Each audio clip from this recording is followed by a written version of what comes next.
Nii, kuidas me siis tunneme allikad ära?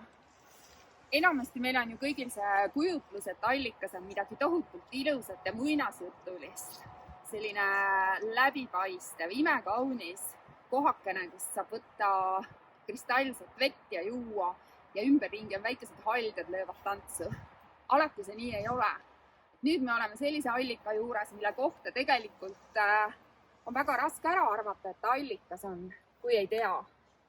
Pigem on see allikas nüüd selline, kui me siiapoole vaatame ja näeme, et on selline oranž ja tegelikult katab teda natukene ka selline õlikiht, et kui ma nüüd võtan siit vett ja toon lähemale, siis on näha, et see vesi on üsna tugevalt selline pruunikas oranž.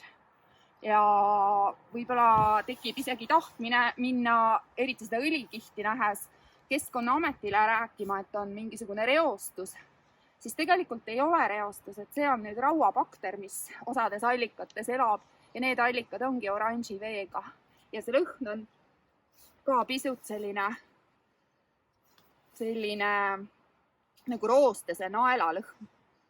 Kuigi ma ei kujuta ette, miks peaks keegi teadma, kuidas roostene nael lõhnab, aga see on.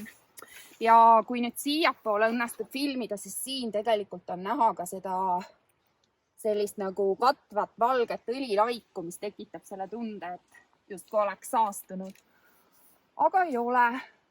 Et sellised allikad on meil siis metsas, rauabakteririkkad ja näevad välja, nagu oleks lihtsalt harvesteri rattarööpad, aga tegelikult on ikkagi allikas.